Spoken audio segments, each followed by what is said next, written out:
Looking for a geek podcast? We're the Fellowship of the Geeks. We talk about comics, movies, TV, books, games, pretty much whatever gets our attention. And our attention is kind of all over the place. And full disclosure, we get a little ranty at times. Well, a lot of times. Pretty much all the time. But anyway, come check out the Fellowship of the Geeks podcast. You can find us wherever you normally get your podcasts. This is What the Smut, a podcast where we read and talk about paranormal erotica novels. I think you mean paranormal romance novels. How about some of both? So you don't have to. Thanks for joining us. We're so excited to have Ellen Dugan joining us to talk about her new release, Bewitched in Hemlock Hollow. Ellen, thank you for coming to talk to us. Thank you for having me on. So all of us are witchy and pagan, and we are very familiar and always have been. I won't say always, not always, but we've been very familiar with your work in nonfiction. And of course, we absolutely love your tarot deck. It's one of our favorites. Some of us are avid tarot readers and some just collectors. I guess I kind of wanted to start with, what prompted you to move from writing nonfiction and producing stuff for us witchy pagan people and moving into romance fiction? Well, the truth is I'm still writing things for witchy pagan people. That hasn't stopped. I've just changed. I've gone to the oldest type of teaching ever known. And it starts with this sentence: let me tell you a story. I'm still teaching. I'm just doing it with fiction. And if you're familiar with my nonfiction, every nonfiction book, there's stories in there. Always. Yeah. There always has been. I'm a storyteller. I always will be. But when I started writing when I was a teenager. And no, I did not go to college. It was the 80s when I graduated from high school, back in those old wagon train days. And there was two types of young women. You got married or you went to college. I got married. I'm still married. My 40th anniversary will be in March. Still married to the same guy with 3 kids. I have 1 grandchild. And no, it's not a romance novel. It's hard work. So anybody who's been married for any length of time knows the romance is that you stay and that you work. Yeah. That's the thing. But getting back to why I switched over to romance, I always wanted to write romance. That's what I started with. But back in the day, it was really hard to get even your foot in the door anyway. And the general rule of thumb is write what you know, write what you love. And I had a part-time job working at a bookstore in the mall. And they put me, oddly enough, in charge of the New Age section. And I would watch people come in every day and complain and kvetch about they couldn't find what they wanted. And I had been, maybe I should just write a book on witchcraft. So I did. And I was, back then, we're talking 2001. It was a long, long process. You had to mail in a floppy disk with your paper manuscript, the whole thing. I mean, when I dropped that thing off at the post office, my husband had to drive me. I was so terrified. I dropped that thing in the slot, walked to the car, and cried the whole way home. I was absolutely terrified when I mailed my first manuscript off. And then I dove into writing another one. And about 6 months later, I got a letter in the mail saying, we're considering your book. Do not contact us. And I was like, okay. And then out of the blue, I got a contract there was no phone call. I just got mailed a great big contract in the mail from Llewellyn, and we were off to the races. And I wrote nonfiction happily for a long time. But there's a thing when you write witchcraft nonstop, and I wrote it for 15 years. It kind of takes the joy out of it because you're so busy dissecting it for other people, and you're so busy explaining the same thing 1,000 times over and over and over again that you lose your own joy. And I started getting annoyed that I wasn't writing the things I want to write. It started to feel like homework and less like fun. And I thought, you know what? I'm going to go to fiction. I think I'm going to do fiction. And I met a lot of, writers that make me babble. And each of them looked at me and said, baby, why aren't you writing fiction? And I was like, wait, what? And they were like, no, girl, write fiction. I can't get an agent. And a couple of very kind, very, very well-known authors said, well, here, I'll send you off to my people. So I queried through their people, and the response was always the same. Love your writing, love your style, but you're too well-known as a witch. Oh. And I was like, but who better to write witchy fiction than a witch? And so we love your writing. I think, refusals from agents typically tend to be pretty harsh. And I was getting these really nice, encouraging letters. I'm like, what's going on? So I talked to a few really, really well-known writers that kind of make me babble. And they were like, go indie. And I was like, I could never go indie. And they were like, yeah, honey, it's the new thing. Go indie. You've got name recognition. You've got a fan base. And my daughter was in college at the time. And she said, Mom, you got to promise me you're going to write your fiction. And the Legacy of Magick series had been in my head for about 10 years. And I thought to myself, well, if I could teach myself to write nonfiction and make a career out of that. Oh, and here's where I was dumb. How hard can it be to write a 3-book crossover? So I sat down and I wrote Legacy of Magick, intending it to be a 3-book, like a 3-book crossover. You start with book 1, book 2, book 3. Okay, and I kind of learned along the way, and got a really nice editor, and cleaned some things up, and sent it in. And it's a different process going indie than it is being traditionally published. Neither is easier. I will tell you that going indie and switching to fiction full time is the smartest move I've ever made. I quintupled my income. Whoa. Quintupled my income. What I make in, let's see, about 2 months is what I make in 6 months with Llewellyn. Crazy. Wow. And I get paid once a month now instead of twice a year. Nice. Nice. It's interesting because my Llewellyn books are actually selling better now. I literally had a woman contact me. I get a lot of, oh my gosh, have you considered writing witchcraft books? Which literally makes me scream with laughter. And I had a woman reach out to me on Instagram and said, and it was, I'm inferring the tone, but the message, the private message was, I don't know how to tell you this, but there is some cow. Yep, she used the word cow, C-O-W. There is some cow who's writing romance of all things, and she's using your name. And I took a deep breath, and since I'm a smartass, I immediately replied, the cow would be me, moo, with a bunch of O's with a cow emoji. And I put, sweetie, I write fiction, you should read it. And she literally messaged back and went, oh my God, I had no idea. Well, maybe I'll check it out. 2 weeks later, she's like, at the time, I think I had 8 books out of the Legacy series. I just binged all 8 of the Legacy of Magick. I'm like, oh, what a girl. So, I kind of learned to laugh about it now. But basically, the readers that I have now, they're finding me through romance and through paranormal romance and through dark fantasy. And they're like, you should write witchcraft books. Like, go look up my name and get back to me. Done. But no, I always wanted to write romance. I always wanted to tell a story. And I thought, who better than to write books, whether they're about psychics or wise women or witches, who better to do that than a witch? Because, I don't have a problem stretching the envelope a bit. But nothing makes me crazier than people just thinking that witches burst into spontaneous couplets when you're reading a book, or that they're levitating on brooms. I mean, I don't mind tweaking things a bit, but come on, and it's just like, there gets to be a point where you find, and we've all done it. You read a book and you're just like, oh my God, it just makes you lose your mind. So, I thought, you know what, I'm going to dive in. So when I started Legacy of Magick, I thought I'm going to do these 3 books. And then when they were done, everybody was like, what about Ivy? What about Ivy? What about Ivy? And I was like, well, and that was everybody's like favorite secondary character. And I thought, well, I could do a spinoff. And my editor said, just make a little teaser at the end of book 3 for Ivy and see how people react. Oh, they reacted. The last book in the Legacy of Magick series will be book 12. That will come out next year. I'm going to write it next year. And that will close up the series. I never intended to do a 12-book series, but it just kind of happened. So I'm going to end it at 12, and it will be Holly and Julian's story for people that follow the Legacy of Magick. I'm going to tie up that storyline with a nice big bow. But in the meantime, I tried a few other things, like the little gypsy novellas, Gypsy at Heart and Gypsy Spirit. Those are little novellas. They're like little psychic cozy mysteries, and they were a blast. I did 2 of them. They were fun. That storyline's done. The Daughters of Midnight series, I started that one because I thought, maybe I need to go for the more, because Legacy of Magick is more paranormal, but I wanted to do something more romancy, something softer with more old-fashioned cover art to get the Hallmarky folk, you know what I mean? The people that just want a pretty story with witches that's not threatening, and oh, it's pretty and it's romantic, and I don't mean that to be condescending in any way, as I am a witch.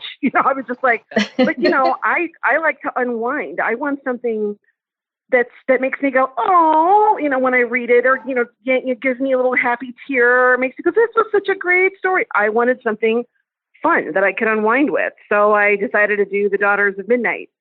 And I wrote 3 books back to back and put them out in April, June, and August a couple of years ago, and then promptly got sick of the dog. So I don't push myself quite that fast anymore. So then I did book 4 and book 5, I believe it was a couple of years ago, planning to do book 6 last year. And then I got mono and ended up in the hospital. So book 6, I literally just finished it on Thursday. Book 6, Midnight Destiny, is done. I will be finishing it up, sending it off to my beta readers this week, and it will be out in November. Cool. Actually, by this time next week, I will be starting Beguiled in Hemlock Hollow. I mean, I'm not kidding. I'm just like, boom, boom. I finish a book, I go on to the next one. I don't play around. That's awesome. How fun. Which is probably a very long answer to your question. So. No, I liked it. It found it very interesting. Yeah. I think I could do like it's 12 books, like a once a month for a year. That would be kind of fun. I lecture and teach writing classes, and the first thing I tell people is, if you're going to do this, you need to think series. And don't expect to set the literary world on fire with the first book. You hit book 2, book 3, and they know book 4 is coming, they'll wait and they'll buy all of them at one shot. And what I've noticed is when I do legacy, people go, oh, hey, that's a series. I haven't seen it before. There's 11 books. They'll buy them all. Yeah. That's my Ivy. little heart go pity pat. I like that a whole lot. Now, like The Daughters of Midnight, those books are shorter, so they're 99 cents. And for people who say to you, but you can't make money selling a book for 99 cents on Kindle. Oh, yes, you can. Oh, yes, you can. Don't let anybody tell you you can't. Yes, you can. I do love binging. I am like, I am that person. I'm the person that is like, gets excited when like, oh, this looks interesting. Wait, it's book 3? Wait, where's book 1? Like, that's me all the time. And being an anal retentive Virgo, every one of my series, you will see book 1, book 2, book 3, book 4 on the cover. Because nothing makes me more aggravated than to pick up a series and go, this is great, and go, wait a minute.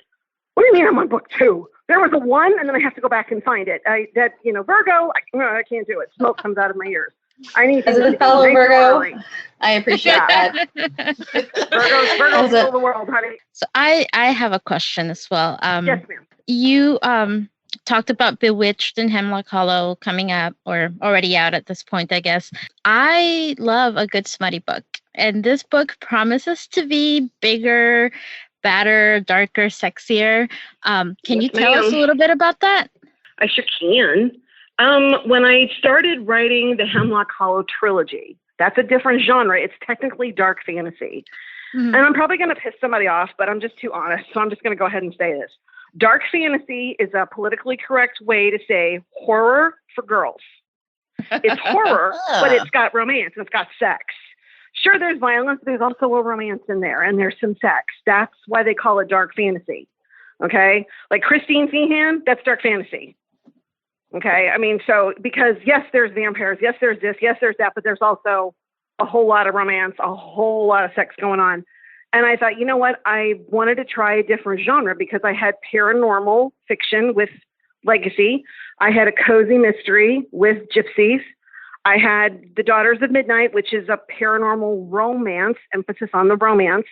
And I thought, you know what? I don't like slasher stuff, but I love a good creepy story. And I thought, and the truth is how the Hemlock Hollow series came to be. I'm not kidding. My husband and I go to this place. It's in southern Missouri. It's a state park. It's about a 3-hour drive from where we live. And there's this little teeny tiny little town in the middle of nowhere, and it's tiny. And as we were driving through, you have to drive to this town, and then this is like, okay, once you hit this town, you're like 20 miles from the state park, and it's gorgeous. I usually post pictures up on my social media of like the trout streams and the mountains and everything. It's beautiful there. And we were driving to this little town, like we have 100 other times in all the years we've been married. And I looked up and I saw a street sign, and the street sign was Hemlock Lane. And there was a sign for the pharmacy, and I almost died. I'm like, oh my God, that's hysterical. The only thing that would be better than the pharmacy being on Hemlock Lane if it was an ice cream. Wait a minute. And I was like, hold up, we're in the middle of nowhere in Ozark Mountains. I looked at my husband and I go, this would, because it's a national forest. I'm like, if you were going to have lichens and fae living with humans, baby, it'd be here. And he goes, we're supposed to be on vacation. I stopped and bought a spiral notebook, at the drugstore in this little town on Hemlock Lane. Started taking photos of everything I could see, even though I'd driven through it a bunch of times. Grabbed maps, everything. My husband's like, we need to check into the cabin. I'm like, so I grabbed my stuff, down we went, and that's how the Hemlock Hollow trilogy started. I started the dark fantasy with the Lycans and the Fae and the witches, but there was one supernatural creature missing from Hemlock Hollow, and that was vampires. With Bewitched in Hemlock Hollow, Ruby, who is a character that we meet in the third book of the trilogy, because this is a continuation. You can read Bewitched in Hemlock Hollow as a standalone. You will not be lost. However, those people who read the trilogy are going to know exactly who Ruby is, and they're going to know all the backstory. But we don't really know where Ruby came from. What's Ruby's story? Ruby, this interesting witch who runs a bookstore. What is her story? Well, we discover who Ruby's adopted family is. And Ruby's adopted family are vampires, and they're moving to the Hollow. And that changes everything, because the Lycans aren't real happy with vampires on their turf. And then a string of murders start to begin, and the suspicion falls on Ruby's family. So now Ruby is put in a spot where the choices she makes will change her life forever and the history of Hemlock Hollow forever. So when I started Ruby's book, as I was writing her scenes in my mind, I thought I knew who she was going to end up with. Thought I had it all figured out. Got halfway through the book and wait a minute, this isn't going to work. All right, let me rethink this. So I went back and I started looking at it again, and I went, oh no, I know who Ruby's going to be with. And when I got those characters on the page, I was like, well, damn, this is a little more, I'll just keep going and we'll see what my beta readers say. So I sent it to the beta readers, who were sending me the most hysterical comments in their notes. Things like, oh, no, you didn't. Oh, goddamn, girl. Oh, holy crap. Oh, my God, turn on the fan. Hang on, I got to turn on the air conditioning. Go, Ellen. And I was like, okay. So then when I sent it to my editor, I was like, by the way, this is a whole lot spicier than stuff I've done in the past. And, the editor called me and went, woo, honey. I was like, yeah, we brought the heat with this one. So I imagine we'll have some people clutching their pearls, because when I wrote Legacy of Magick, it wasn't until book 5 that we had an on-page sex scene. The sex scenes in book 2 and 3 were mostly off-page. When I got to book 5, that was Holly and Julian, and those two were just like dynamite when I got them together. And people literally, some of the reviews were, someone drank the Kool-Aid. What happened to Dugan? Tone is inferred. What happened to Dugan? This is a little smutty. And then the other comments were literally, I had to go get my boyfriend, girl. You keep going. And I was like, okay, did not need to know that. But, that would be us. That would be us. There were sex scenes in all the Daughters of Midnight books, but they're a little toned down. You know what I mean? It's inferred. The sexiness is inferred. It's not, and they close the bedroom door and scene. No, I didn't do that. But it's a little softer. It's just a little more, you know what I mean? It's just a little softer. But with Hemlock Hollow, if you've read the trilogy, Daphne, our girl Daphne had a very interesting life. And I had a lot of fun doing very unexpected things with the trilogy. But when I got to Ruby's story, I was like, okay, show me what you're going to show me, Ruby. How's this going to go? And when I got done, I was like, I jokingly looked at my son, who's a graphic designer, who does some of my covers. He doesn't do all my covers, but he does some of them. We found the image for Ruby pretty quickly, but I said, we need to make this look sultry. And he's like, oh, I got you. It's not a problem. And he goes, you turning up the heat on these, Mom? And I said, well, the world just got a whole lot bigger, darker, and a lot sexier. And he goes, ooh, save that tagline. I'm like, oh, good idea. So I'll be teaching a writing class again when I do DeadCon. That's a big horror, HORROR. If you're not careful, people go, oh, what kind of conference? That's a horror conference I'm doing in Indiana in October. And I'm teaching a class on writing, like the stuff you need to know, how to self-publish, how to query a publishing. Basically, technically, I'm considered a hybrid because I'm traditionally published and I'm indie published on both. So I do a lecture on both, what people need to know. But most people want to know about indie publishing because it is, God bless Amazon. It's a real thing now. And one of the things I always talk about is when you're writing a sex scene, I have a really simple rule. If it does not move the story forward, It doesn't belong in the book. There should be a reason for the sex scenes in my books. Now, that doesn't mean it's all choirs of angels weeping, you know what I mean? Missionary position. You know, I mean, I'm just saying that there's got to be a reason. Now, what I found interesting as I've started writing, you know, more and more sex scenes over the years in my books is they're never the same because the characters are different people, obviously. There's a different emotion. And you have to literally ask yourself, well, okay, you have to literally say to yourself as a writer, okay, well, what would a love scene be like between these two characters? Would it be love me tender? Would it be, you know, slap my ass and pull my hair? Is it going to be something in between? Are they going to be joking? Are they going to be, you know, is it going to be more soft? Is it going to be a little more intense? What's it going to be like between these characters? How would they get together? So you have to literally think. And then I've said it before and I will say it again, writing a sex scene is harder than writing a fight scene. Because where the hell is everybody's hands and arms and legs and feet? And if you don't think that's important, the minute you get a note from your editor that says, excuse me, what hole are we talking about? You're like, oh, okay. We have to be more clear in this scene. Oh, okay. Let me take another look at that. You're like, oh, that was an interesting day. I bet. She was like, did you mean that to happen? And I was like, let me make a little adjustment there. We can fix that. We can fix that. So yeah. Yeah. I'm one of those people who will notice that too. Like, okay, wait, where does this person have 3 hands? Yeah. And you're like, hold up, where would they be? You know, and it's one of those things where my daughter, who's an adult, she's in her mid-30s, she beta read for me for a while. But now she's doing commercial real estate and she's really busy. She doesn't have a chance to. But when she started reading my books, when there were sex scenes in them, I would say, hey, heads up, there's sex scenes in this book. And she would just give me this pained look on her face. And I would say, sweetheart, I promise you, this is not your father and I. Calm down. She was like, oh my God, Mom. I'm like, and then you are a nicer parent than I am. My daughters who literally say to me, Ellen, I love your books, but I can't read the sex scenes because I hear your voice and it squicks me out. I'm like, well, you know, considering I'm like a second mom to you, I could see where that would bother you. So it's okay. Yeah, well, you answered my question, which was like writing smut. I can't imagine that it would be easy. And my question was going to be, how do you tackle writing all of these sexy scenes? But I think the other day, I literally was talking to my husband about, I just finished Midnight Destiny. I literally just finished writing that. And I was talking to him about the characters of Chauncey and Estella. And I was talking to him about these two and getting them together. And I go into this hour-long monologue with my husband and trying to explain to him, you know, this is the problem I was having with the scene, trying to decide what it'd be like for these couples. I finally kind of was like, so what do you think? And he's kind of blinked at me and he goes, wait, I'm sorry. I said, I'm talking about characters in my books. And he was like, I'm like, never mind. God love you. You'll listen. He was like, are we talking about real people? I'm like, well, yeah, they're real to me.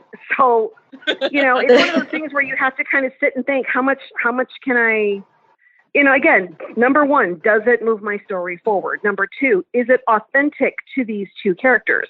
I mean, there's in Legacy of Magick, book 6, which is the Hidden Legacy, Hannah and Henry are still some of my favorite characters. And those two don't even like each other. They end up having sex on a desk. I mean, stuff's flying, things are breaking, you know. All this is going on. When they're done, Hannah's not happy because she doesn't even know if she likes this guy. She's got a lot carried away. But for me, and then it was reversed for the rest of the book. He basically was trying to court her, and she was like, "No, I don't think so." But it was a way to make the story more interesting because they did everything out of order. They had sex first, and then they had to get to know each other. So that was fun. But then I had to think, okay, for these characters, what would that first time be like? You know, what would it be like? And then getting them into bed again, then what would it be like when they've admitted how they feel about each other? So all those things come into play. It's not insert tab A into slot B there and repeat. There has to be, if there's not emotion there, if it's not true to who these individual characters are in the book, anybody who's read a popular romance writer, and I won't name names, can literally look at their book and go, oh, that's this stock character, that's that stock character, and oh, look, it's the stock love scene, they just rehashed it. I find that really upsetting when I'm reading a book, even from authors that I adore. I don't like that. I want the romance scenes and the sex scenes to be authentic to the characters, because if it doesn't fit with them, then as a writer, if I'm not reading it going, yeah, this is awesome. Oh, they're together. Hey, look, I got them together. And it's like, and if I'm not excited to get them together and I'm not happy with the way their story's progressing, then my reader won't be. Right. Mm-hmm. Yeah. Just because I've always been curious. Do you have like a certain number of pages that you shoot for when you're writing a sex scene? For sex between scene? No. For sex I will scene. tell you, in Bewitched and Hemlock Hollow, I think the sex scene lasts a chapter and a half. So, that's why my editors are like, damn girl. I'm like, yeah, no. But, again, it fit the characters. And when you read it, you'll be like, oh, I see. I got you. Okay, I got you. I see what you did there. Okay, I got you. So cool. I was just curious. No, it depends on the characters. And it's like, when I wrote the sex scenes in The Daughters of Midnight, they tend to be less graphic, a lot more emotional, but you still know everything that's going on. Mm-hmm. But because of those, that's paranormal romance with emphasis on the romance.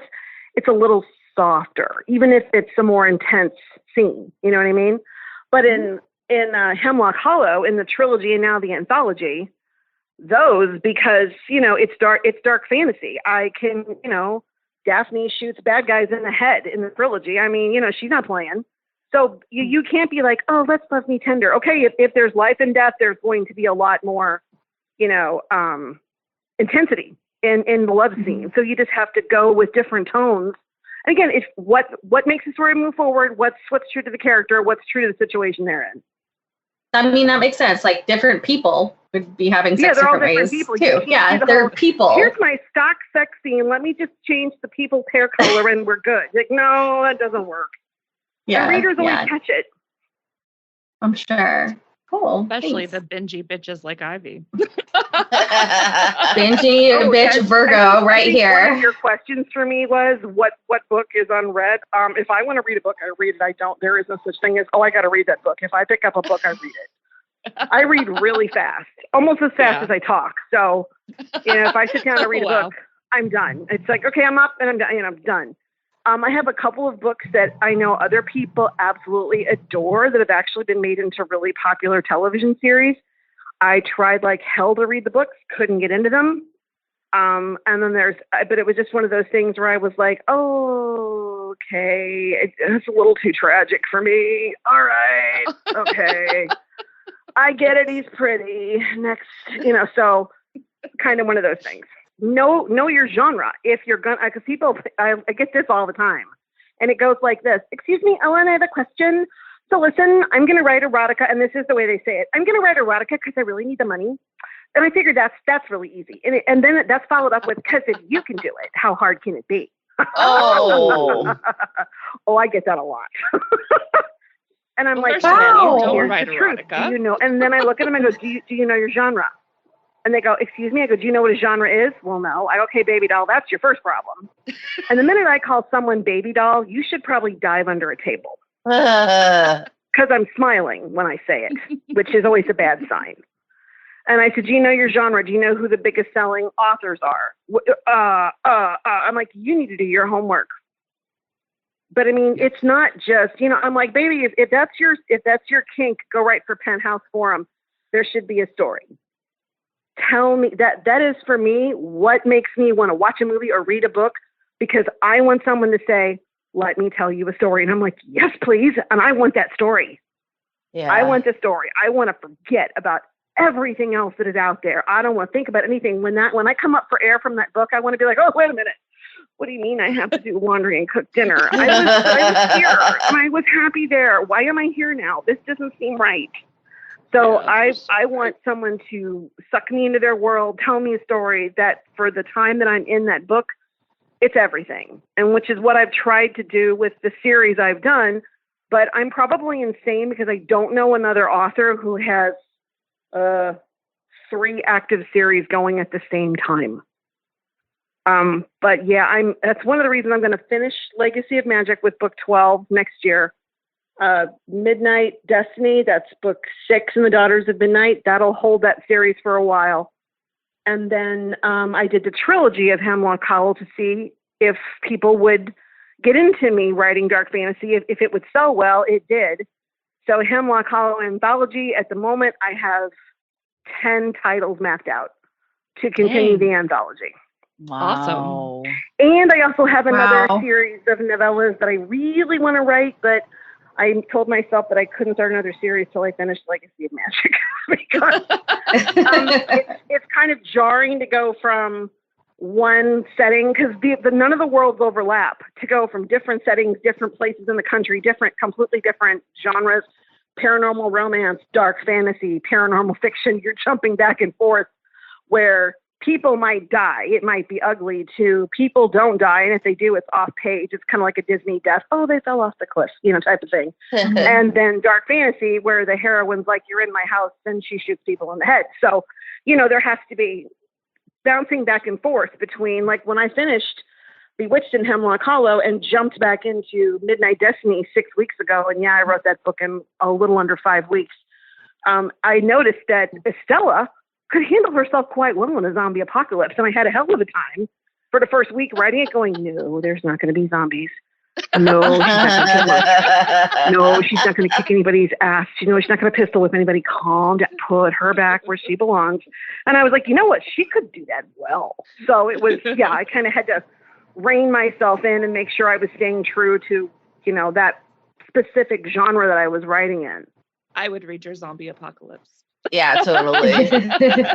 Well, when I wrote Hemlock Lane, the first book in the dark fantasy trilogy, it gave me bad nightmares for like a couple of weeks. Oh, wow. And people were like, oh my God, how terrifying is your book? I'm like, you don't understand. I wind down by watching the Hallmark Channel. Okay.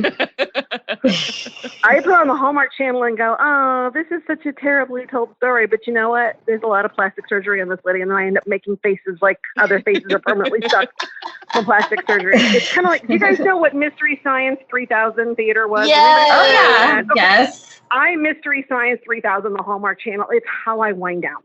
It is my dark secret. I fully and freely admit it. But if you can't watch the Hallmark Channel and not find yourself making a fish face at those chicks that are so horribly Botoxed and tucked and everything else, it's just like, that's how I wind down. Or I'll watch HGTV or something. You know what I mean?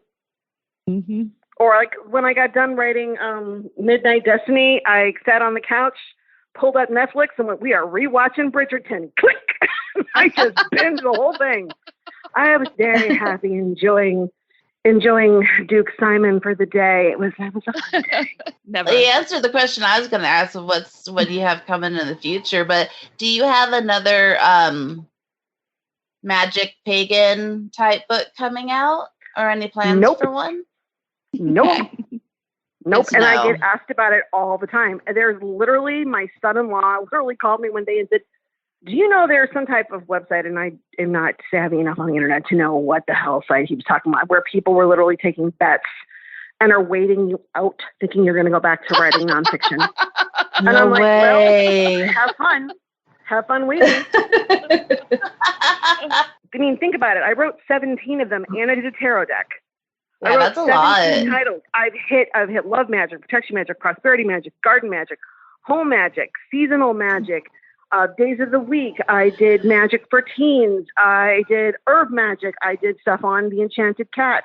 I did a book with Tess Whitehurst, which was so much fun. And it's called Every Which Way. That's an indie book. And we took hot button topics and we each took opposite sides and wrote our answers to a hot button topic. Like one of the questions was, angel magic, what do you think? And Tess is like, of course I love angel magic. And my answer is, hell no. It's like holding a stick of sweating dynamite. So, I mean, we would pick a topic that people thought was controversial, and we would both have our opposite viewpoints. The point being, you can be a friend. You can be witches that are friends and have very different viewpoints on things. It's okay. It should be encouraged. And you Yeah. should celebrate your differences and not go to war with each other over them or never speak to someone again because maybe they look at things a little differently than you do. Because there's something to be learned. Even if the opinion is different than yours, you can still learn something because that's the way we used to do this stuff before the world turned upside down. Yeah. So, but I mean, I wrote True. 17 nonfiction books. I hit them all. And then I even did a book on psychic development that was non-denominational for anybody to read. And, I kind of hit everything I wanted to do. Do I regret it? Absolutely not. Carl Weschke opened the door for me and gave me an opportunity. I wouldn't have a writing career without Llewellyn or without Carl Weschke. He believed in me. And Sandra Weschke went to bat for me when we had problems with the Witch's Tarot, and that got that kicked up to the line and got that released on time. I mean, I had a good run. I have a cordial relationship with Llewellyn. I, speak very highly of them. I recommend, writers who want to write witchcraft or pagan books to send their stuff in. I have sat down with friends and gone over their manuscripts with them and said, okay, you need to tighten this, fix this. I've encouraged other writers and tried to help out. But as much as I had a good run with them, I mean, it was almost 15 years, I did what I wanted to do. But fiction is what I've always wanted to do. And it's the most fun I've ever had kicking my own ass. That's awesome. Yeah, we've talked about before on the podcast that you can really tell people who are born to be writers because those stories just live in their head, and we're lucky enough that they have the talent and the chutzpah, the self discipline to put them on the page for us. And you're definitely that writer. So thank you from all of You're us. welcome. Yeah. I mean, I like, cause the thing is, I wasn't seeing the kind of stories I wanted to read.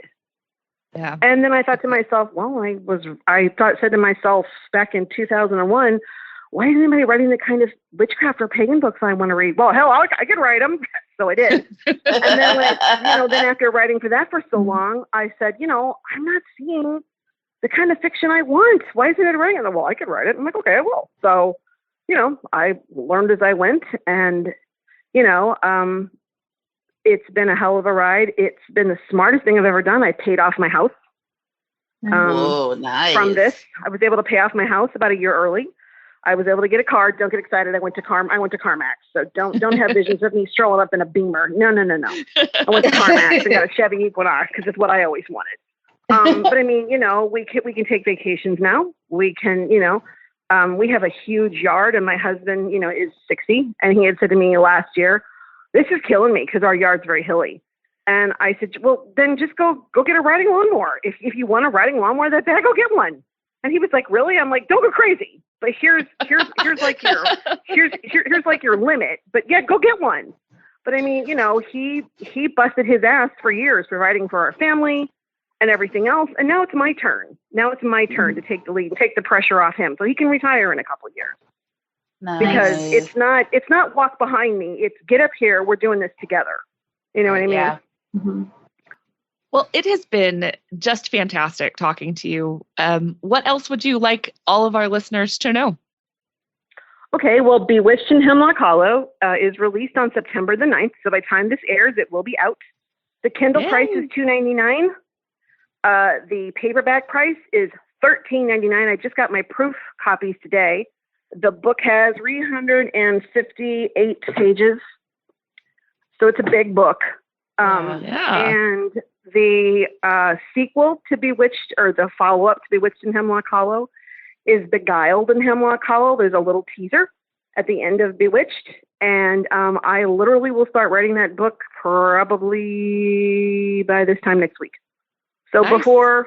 By the first week of September, I'll be knee-deep into Beguiled. So we'll have Bewitched in Hemlock Hollow, which will come out September the 9th. Midnight Destiny, which is book 6 in the Daughters of Midnight, will come out in November. I don't have an exact day yet, but it'll be all over my social media. But that book is done, and we'll be heading off to my editors in 2 weeks. So we'll have a book in September and a book in November from me this year. Awesome. So we had 3 releases this year, 1 in April, 1 in September, 1 in November. We'll make sure we share all of that on our social media and in our newsletter as well. So much appreciated. Thank you so much for taking the time to talk to us today. We appreciate it a lot. It was fun. I enjoyed it. Yeah, this was a lot of fun. great. Hey, this is Matt. And Jesse. We host American Slacker Podcast, your weekly rundown for weird news, entertainment suggestions, and unique games. Every other week, we bring on guests from all walks of life, like comedian Mark Forward of Letterkenny. Yeah, we just call it tuna up here. We're pretty clear that it's a fish. And NYC stand-up powerhouse Ian Fidance. I want to fucking punch you in the fucking face with positivity and fun, motherfucker. Actor Brandon Crane of Stephen King's It. Because a lot of the work that I did, like Wonder Years to It, they were all very, period 50s, 60s, and, chucks were all the rage. And Art the Clown from Terrifier, David Howard Thornton. They also had to make a mold of my face while I was there, so that was kind of claustrophobic in itself. Musician Dan Simons of Just Surrender. First time ever going out on tour, you remember every stop. And Nick Thompson of Hit the Lights. All the stuff that I think that people go through life, and it's just like my outlet for that. Watch the video version of American Slacker on our YouTube channel and listen to our show on your favorite podcast app. New episodes every Wednesday. Visit our website, aspodcast.com, for everything American Slacker. That's it. There you go.